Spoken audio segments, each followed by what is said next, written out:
Oi, gente querida, bom dia, boa tarde, boa noite. Em qualquer lugar da Terra redonda, na Terra plana é só bom dia, mas na Terra redonda é bom dia, boa tarde, boa noite. Onde quer que você esteja, aqui entre nós é de manhã cedo, fresco, um dia agradabilíssimo de um sol maravilhoso, pássaros cantando lá fora em abundância, alegrando o coração da gente. E eu fico muito feliz que você esteja aí. Quero chamar você para convidar muitos outros amigos. Tem gente que o pessoal que toca no sininho recebeu o anúncio, o aviso. Caio está iniciando uma live. Mas às vezes ainda demora um minuto ou dois, ainda tem o delay também. De modo que você venha e convide os amigos e lembre os que porventura esqueceram para darem uma chegada com a gente aqui agora. Eu quero ler no profeta Isaías, quero ler um verso 15 do profeta Isaías. É um texto que, quando eu li a primeira vez, há muitos anos atrás, muitos anos, eu era bem jovem, e eu li, fiquei com o coração todo impressionado com o convite ao sossego, com o convite à serenidade, conforme aqui se diz no verso 15 de Isaías 30. Porque assim diz o Senhor Deus, o Santo de Israel: em vos converterdes,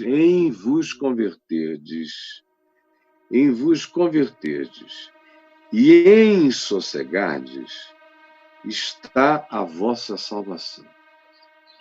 Em vos converterdes, em mudardes a mente, os pensamentos, a consciência, os valores, os significados, em mudardes os pensamentos mais essenciais que habitam a base da compreensão, em mudardes os aspectos mais caracterizadores daquilo que hoje marca vocês como pessoas que pensam, escolhem e decidem.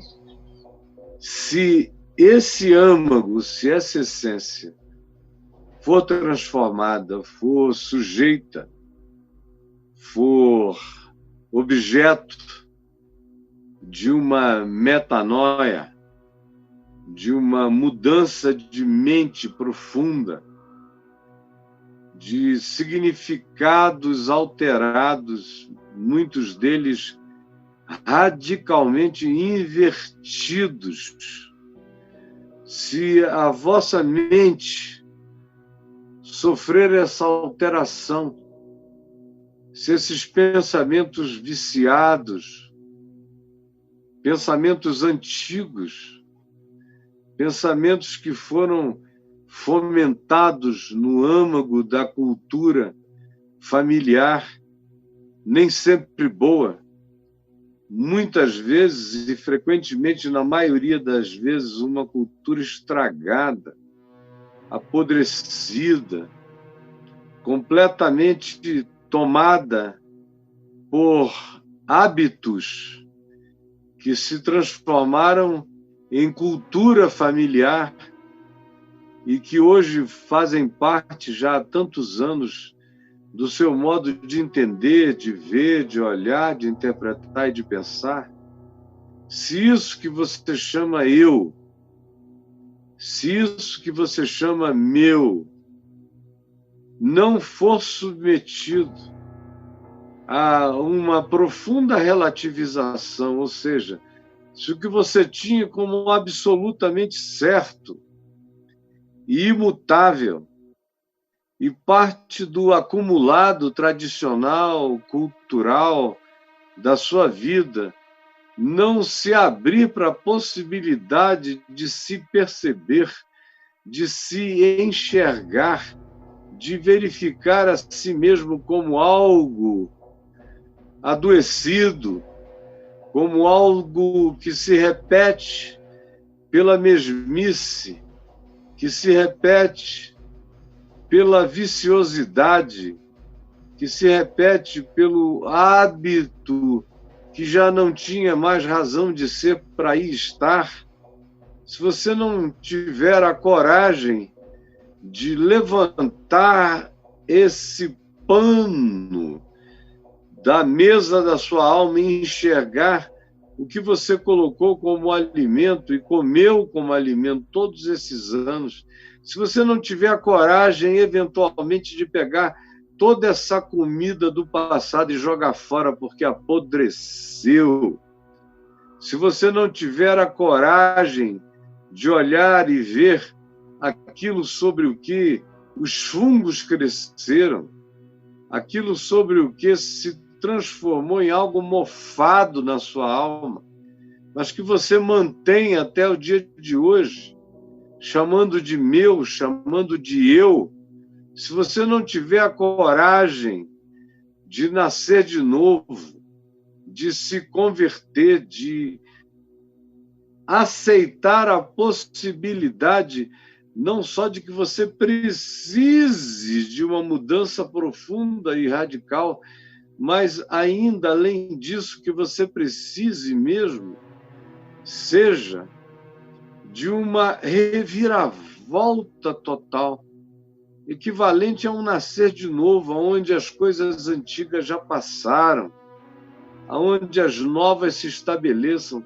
Se você não considerar a possibilidade de que a cultura do seu avô, do seu pai, e que está presente em você, sejam coisas que se degradaram, que adoeceram, que não têm mais nenhum valor, que se transformaram em realidades antitéticas em relação ao que você precisa de mudanças hoje, entendeu?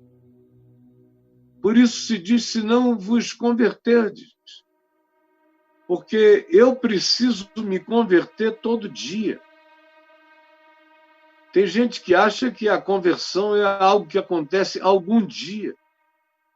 Mas conversões de um dia, ou de algum dia, que paralisam o seu processo transformador, passam a ser em elementos de uma presunção adoecedora para o coração, entendeu? Eu preciso me converter. Como diz Paulo, escrevendo aos Romanos, no capítulo 12, rogo-vos, pois, irmãos, pelas misericórdias de Deus, que ofereçais os vossos corpos como sacrifício vivo, santo e agradável a Deus. E aí ele pede que nós nos transformemos. Ele não pede, ele insta conosco, no sentido de que nos transformemos pela renovação da nossa mente. Pela renovação da nossa mente. Minha mente precisa ser renovada, graças a Deus. Ela tem sido todo dia. Minha mente de hoje não é a minha mente de ontem. De ontem para cá, eu prestei atenção em certas coisas em mim que eu não quero que em mim estejam mais. Eu prestei atenção em sutilezas, em detalhes, até então totalmente corriqueiros, mas eu cheguei à conclusão de que eles não precisam estar em mim. Eles não têm qualquer que seja o valor constitutivo no meu ser, eles simplesmente grudaram em mim, se pregaram em mim, se ataviaram em mim, mas eu não preciso deles, eles me são pesados, penosos e me fazem mal. Por isso, todo dia, eu sou chamado a rever pensamentos, rever sentimentos, rever emoções, rever compromissos, rever enraizamentos que eu permiti que a minha mente fizesse no chão movediço das coisas que não produzem o valor da fertilidade, que não vão alimentar a raiz da minha vida produzindo fruto bom, você entendeu? Eu preciso me converter. Você também, hoje, todo dia, porque em vos converterdes, é o que diz aqui. Esse em vos converterdes designa algo que vem como consequência disto acontecer. Em vos converterdes, algo acontecerá. E essa conversão precisa ser cotidiana, precisa ser frequente, precisa ser tão real, tantas vezes quantas eu admito a minha necessidade de mudança profunda. Por isso se diz aqui, em vos converterdes e em sossegardes. É interessante, porque para a maioria das pessoas, conversão e sossego são coisas que não têm muito a ver uma com a outra. A maioria das pessoas, quando pensa em conversão, pensa em desassossego, pensa em perturbação, pensa em agonia, em angústia, em desespero, em tormenta de mudança, em aflição de metamorfose. A maioria das pessoas, quando pensa em conversão, pensa em casulo, pensa em crisálida estremecente, para dar lugar à metamorfose de uma nova possibilidade, de uma conversão a algo novo. As pessoas, quando pensam em converterem-se, em geral, elas pensam naquele tempo dramático, doído, angustioso, conflituoso, onde elas, de certa forma, negociam com elas mesmas o que elas aceitam converter ou não converter, o que elas aceitam mudar ou não mudar, o que elas aceitam alterar ou manter. Toda conversão implica em enfrentamento de nós mesmos. O indivíduo fica se perguntando, isso também? Essa dimensão também? Inicia-se um processo de uma espécie de garage sale. Garage sale. O indivíduo vê o que ele bota para fora para vender ou para trocar. Mas não é sem seletividade que a maioria das pessoas pensa em conversão. Isso aqui também, Senhor, será que tem que ser? Aí começa-se a oferecer algumas coisas. Olha, pode ser só isso aqui? Pode ser só isso aqui?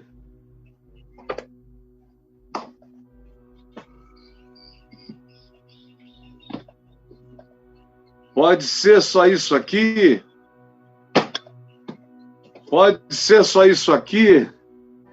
O fato é que são poucas as pessoas que chegam abertas para a possibilidade de uma conversão que mude tudo, que altere tudo, sem barganhas a fazer. A maioria tenta negociar, tenta ver se existem coisas preciosas para a história cultural, para a história do apego do indivíduo, que ele não quer abrir mão. Ele não quer praticar um desapego absoluto. Ele não quer fazer seletividade do que ele vai deixar de fora da vida dele. Ele quer fazer seletividade, ele não quer ser não seletivo, afinal. E aceitar que o processo possa atingir tudo ou qualquer coisa na existência dele. Essa é uma das piores partes relacionadas à conversão de muita gente que inicia um processo de negociação na conversão e não um processo de entrega, de abandono total.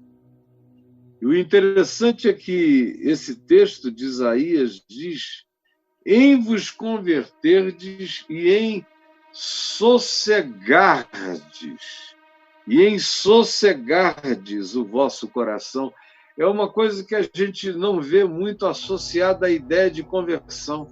A conversão vem carregada da ideia de conflituosidade, decisão, luta, guerra interior.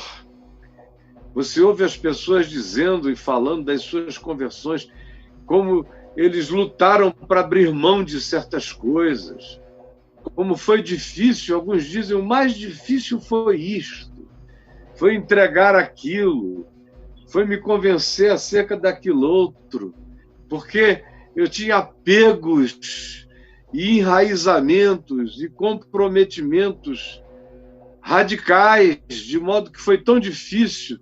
Tem gente que fica dias, fica meses, tem gente que fica anos, sabendo que aquilo não pode estar ali, que aquilo tem que sair para que a genuína e verdadeira conversão tome lugar e altere a mente, altere os pensamentos, altere os sentimentos, altere as emoções, altere o caráter, altere a pessoa, altere a vida, altere o comportamento, altere as escolhas, altere os valores, altere os processos cognitivos, altere, enfim, tudo quanto eu seja. Mas para que isso tenha uma chance de mudança profunda e transformadora em mim, eu não posso entrar em barganha e nem em negociações com aquilo que eu chamo de minha conversão, de minha transformação, de meu nascer de novo, de minha nova vida. Agora, admitir isso e sossegar é que é a coisa mais extraordinária do mundo, e aqui está sendo dito: em vos converterdes e em sossegardes. Porque essas conversões que não trazem sossego não nos mudam, não nos convertem, não nos pacificam, não nos transformam, não nos aquietam para a vida, não produzem dentro de nós aquela serenidade satisfeita de quem aceitou a transformação como privilégio e não como barganha ou negociação. A conversão que me deixa em estado de desassossego não me converteu ainda. Ela está ainda na epiderme. Ela está ainda nos elementos de natureza exterior, de comportamento, de behaviorismo, de decisão sobre práticas. Faço isso, paro de fazer aquilo. Não, acho que isso agora não mais. Mas ainda não é aquela conversão que pega a gente pela essência do ser, que pega a gente nas profundezas, nos escaninhos mais impenetráveis, indevassáveis do nosso ser, e a gente permite a penetração dessa revisão de sentidos e de consciência até as dimensões mais profundas e, humanamente falando, até então, não visitáveis e inexpugnáveis da nossa vida. Mas é aí que eu tenho que consentir que a alteração chegue, que a mudança chegue. E mais do que isso, eu tenho que fazer isso com sossego. Eu tenho que fazer isso como quem entrega e fica mais leve. Porque tem gente que fala de uma conversão pesada, de conversões doídas, angustiadas. O cara diz: agora eu não vou mais viver em estado promíscuo, eu não vou mais poder usar o recurso tão ludibriante da mentira. Puxa vida, como é que eu vou fazer agora? Eu não vou poder mais viver de ludíbrios, não vou poder mais viver de criação e projeção de miragens, de hologramas da minha imaginação para impressionar os outros, e lamentam profundamente o que eles têm que jogar fora. É como um cara que entra em estado de lamentação porque tem que jogar pedaços podres de sobre si mesmo, tem que arrancar dedos podres, unhas podres, pedaços podres da vida, pedaços necrosados. São pessoas que lamentam profundamente por estarem se desfazendo por aquilo que em nós, se continuar, nos matará. Mas mesmo sabendo disso, tem gente que ainda tem o conflito de pensar: meu Deus, eu vou ter que jogar fora todo esse necrosamento da minha existência, eu vou ter que me desfazer das minhas gangrenas. Eu conheço muita gente que renuncia, que diz não à conversão, porque não tem coragem de abrir mão das gangrenas da vida, dos apodrecimentos da vida. São apegos à podridão, apegos ao que em nós é fétido, apego àquilo que em nós é corruptor. Mas o indivíduo ainda tem conflito e tem gente que desiste do processo. Porque a conversão não se embrenhou nas dimensões mais íntimas do ser, que é onde o indivíduo que é tocado, tangido, ferido pela consciência do novo nele, não tem barganhas a fazer, nem negociações a propor com as doenças da sua própria existência. Converter-se para alguém que ganhou consciência genuína e verdadeira é equivalente a ficar livre de todos os pesos dos acúmulos apodrecidos da nossa vida. E tem muita gente me vendo aqui agora agarrado a isso aí, brigando, discutindo com o sentido da vida, se abre ou não mão daquilo que mata. Por isso é que é maravilhoso o fato desse texto de Isaías 30, verso 15, dizer: em vos converterdes e em sossegardes.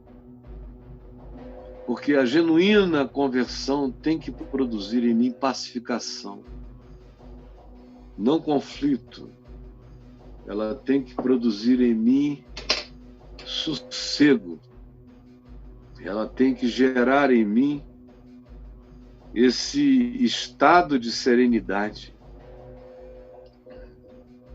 Tem que produzir em mim a verdadeira paz. Tem que instilar em mim a realidade de uma dimensão de pacificação que até então eu nem sabia que poderia existir.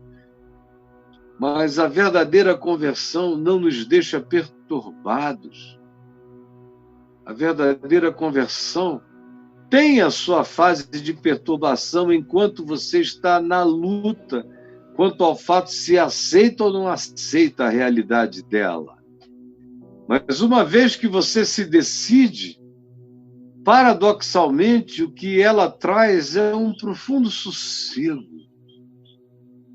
ela introduz você numa dimensão de serenidade.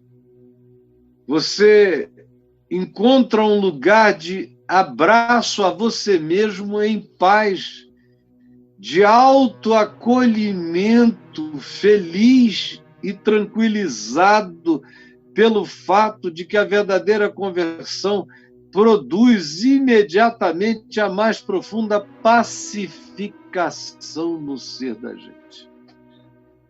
E tira da gente os pesos da dúvida, do conflito, da angústia. Tira de nós a tentativa de buscar conciliação entre a paz de Deus e a nossa estimação por antigas agonias em nós. A gente abre mão do desespero, da agonia, do apego à aflição. Você está achando que eu estou dizendo alguma coisa contraditória? Não. Nós vivemos o paradoxo de termos profundos apegos àquilo que nos aflige, que nos desespera, que nos deixa em estado agônico. Frequentemente são as coisas em relação às quais, de maneira antagônica, inexplicável, ambivalente, nós a elas nos agarramos como todo doente que se afeiçoa pela própria enfermidade. Mas em vos converterdes e em sossegardes e em acolherdes a paz que decorre dessa decisão pela vida, em acolherdes essa serenidade que vem da escolha por aquilo que vai nos colocar na vereda menos escolhida, que é a vereda dessa pacificação interior, em vos converterdes e em sossegardes, está a vossa salvação. Está a vossa salvação. Essa conclusão eu acho extraordinária, porque é impressionante como a maioria das pessoas que eu ouço por aí falando em salvação, a maioria das vezes são pessoas profundamente perturbadas, inquietas. É uma salvação aflita. Uma salvação aflita.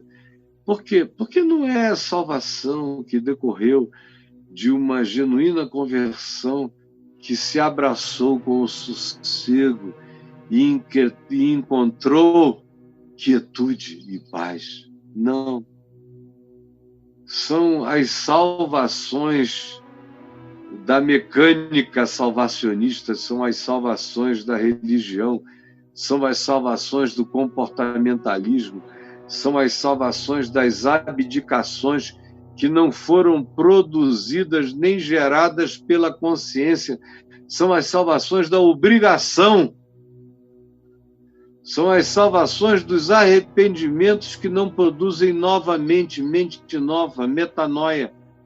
São as salvações apenas das decisões exteriores que o indivíduo toma e faz por compromissos com o medo, com o pânico, ou com qualquer outra promessa de que ele vai melhorar, mas não tem nada a ver com uma escolha lúcida, consciente, serena, e que tem a ver com a fé mais pessoal e aprofundada e enraizada em nós mesmos. Por isso, a maioria dos salvos são infelizes. Você sabe o que eu estou falando. A maioria dos chamados salvos são pessoas super infelizes, aflitas, angustiadas, atormentadas, têm medo do passado, lutam contra obras passadas e antigas, imaginam que eles podem ser visitados pelas suas iniquidades anteriores, que nada foi consumado, nada foi perdoado, nada foi coberto, nada foi esquecido. Nada foi definitivamente resolvido e sepultado no amor de Deus. e no esquecimento divino em nosso favor.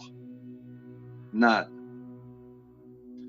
Mas são pessoas que creem que tudo que um dia foi ainda voltará a ser, como perturbação de suas vidas, não têm segurança em coisa alguma, vivem sempre ameaçadas, porque é uma salvação que se pode perder a qualquer momento, é uma salvação que pode desaparecer a qualquer hora, é uma salvação profundamente condicionada ao behaviorismo dos meus atos, ações e comportamentalismos.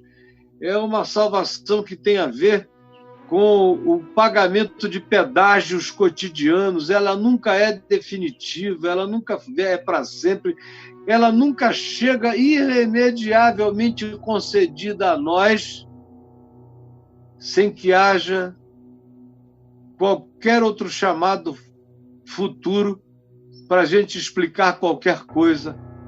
Ou seja, é uma salvação nunca completamente dada, nunca completamente de graça, nunca completamente realizada, nunca completamente consumada. Ela está em estado de observação frequente. Por isso, você que é convertido dessa salvação nunca encontrou sossego na sua vida. Não tem sossego. Você diz que se converteu, mas não sossegou. Logo, você não se converteu. Porque a verdadeira conversão produz paz. Justificados, pois, mediante a fé, temos paz com Deus por meio de nosso Senhor Jesus Cristo. A verdadeira justificação, a verdadeira apropriação do bem eterno de Deus em nosso favor vem carregada de paz, de sossego. Em vos converterdes, em sossegardes, está a vossa salvação. O sinal da salvação é a paz. O sinal da salvação é a paz, é ter paz com Deus. O sinal da salvação é ter a paz como árbitro no coração. A paz de Cristo passa a ser o árbitro no meu ser. O grande sinal da salvação é o sossego, é o serenar, é a quietude do nosso interior, é o calarem-se das vozes da perturbação ou da acusação em mim. O verdadeiro sinal da salvação é o silêncio das vozes de acusação, sejam elas quais sejam, em relação ao que quer que seja no meu coração. Porque em vos converterdes e em sossegardes está a vossa salvação. Uma salvação que não me produz sossego me salvou de quê? Uma salvação que não instilou em mim paz não circunstancial, paz para além das circunstâncias, paz para além das contingências, paz para além das circundâncias perturbadoras, paz de Deus, paz que é minha contra tudo e apesar de tudo me habita, que não depende de eu estar sendo adulado favoravelmente pela existência. Quando eu me converto a essa nova consciência e descanso no amor de Deus, o que daí decorre é um sossego. Tem que haver sossego, tem que haver serenidade, tem que haver paz, é o sinal, é o signo de que eu me converti àquele que me acolheu, que me abraçou, que me garante, que diz que se ele é por mim, quem será contra mim? E que no amor dele Eu sou inseparável dele em relação a qualquer que seja a tentativa de separação feita por qualquer poder no céu, na terra ou em qualquer dimensão. A minha salvação tem que ser o resultado de uma conversão que sossega meu ser. Porque a salvação que não pacifica o coração não me salvou de nada ainda. Em vos converterdes e em sossegardes está a vossa salvação.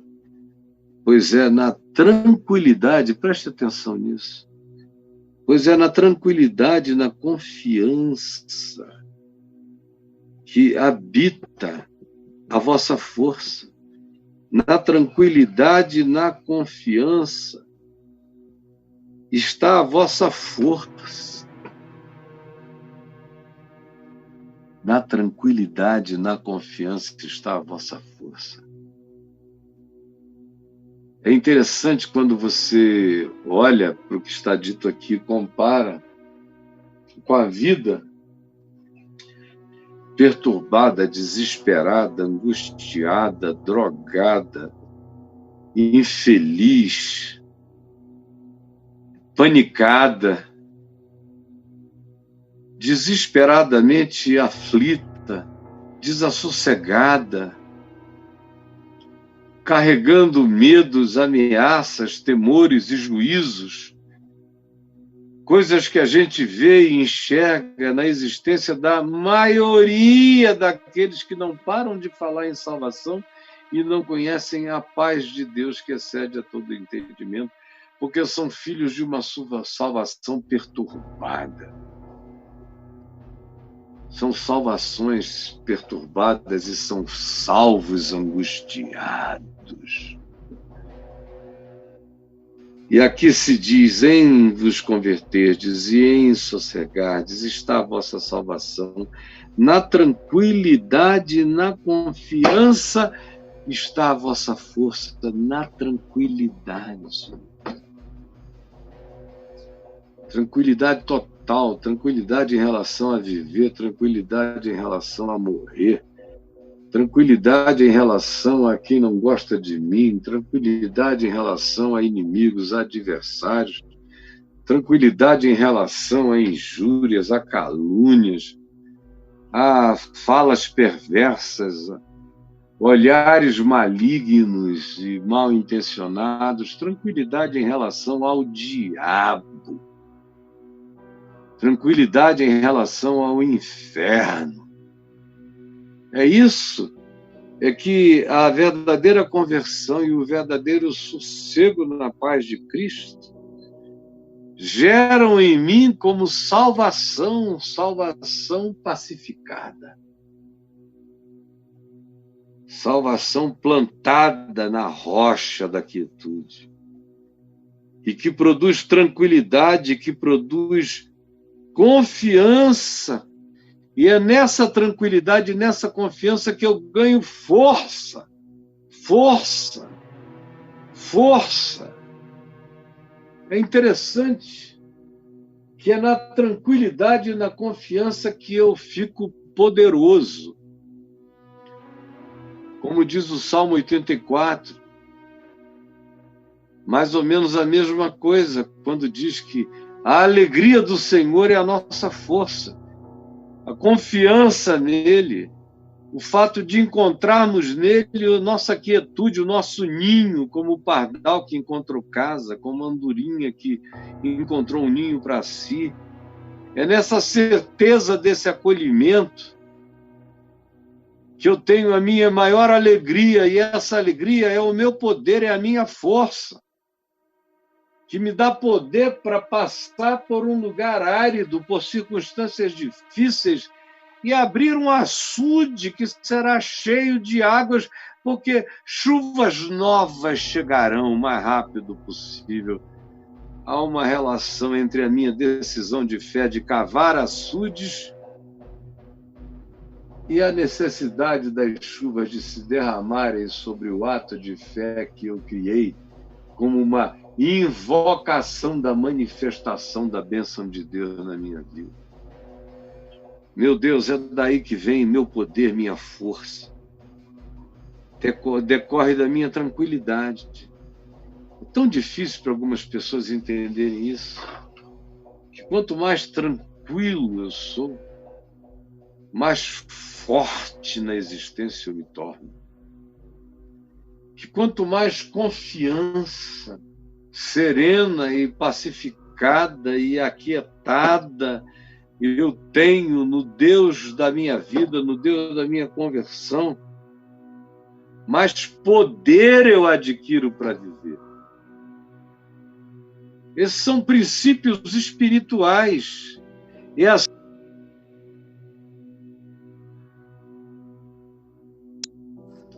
você não fica forte fazendo exercícios de agonia, de aflição, de desespero. Tem gente que pensa que se prepara para a vida vivendo num estado de aflição e tormento. São justamente os seres mais frágeis que eu conheço. A gente se prepara para a vida entrando num estado de entrega, de conversão, de mudança, de transformação de significados, valores, sentidos, emoções, sentimentos, decisões, caráter, escolha, valores, interpretações. E quando eu faço isso, ser acompanhado por sossego. E aí eu sou tomado por essa salvação pacificada. E eu cresço em força porque é na tranquilidade e é na confiança que a minha força se robustece espiritualmente. Dá para você crer nisso? Olha só, eu já estou falando sobre isso há 45, 50 minutos. 45, 50 minutos. Eu pergunto, você crê nisto? A razão por que você não conhece o que eu estou dizendo, você está aí metido com um certo Deus, e metido com a religião, e metido com a igreja, e metido com tudo que você já se meteu, enquanto vive uma vida inconversa, sem transformação. É o que a sua mulher me diz. Como você é patético. É o que seu marido vê em você. A sua religiosidade angustiada. É o que seus filhos veem em você.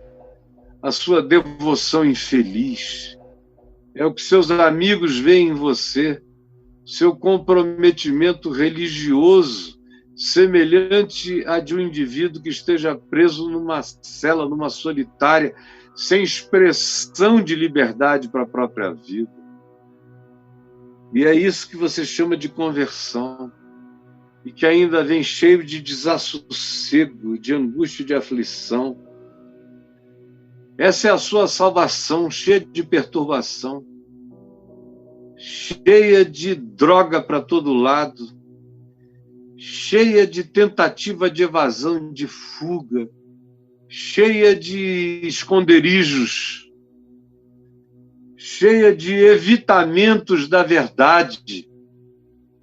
E você chama isso de conversão, cheia de infelicidade, cheia de vontade que o seu marido morra. Me diga se não é assim.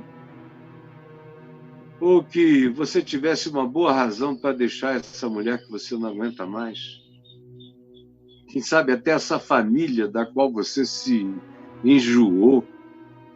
Mas você chama isso ainda de vida de convertido e vida de salvo. Meu Deus, que coisa horrorosamente patética. Ai, que salvações infernais. Salvações infernais.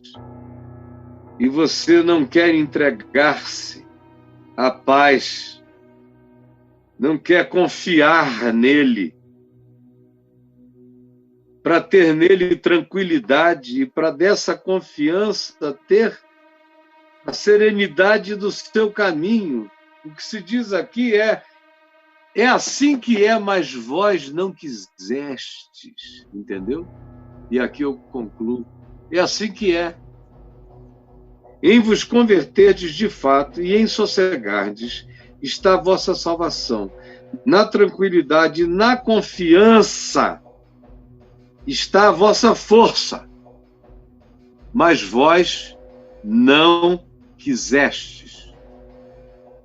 Vós não quisestes. E você está aqui, como Jesus disse, sem querer ainda.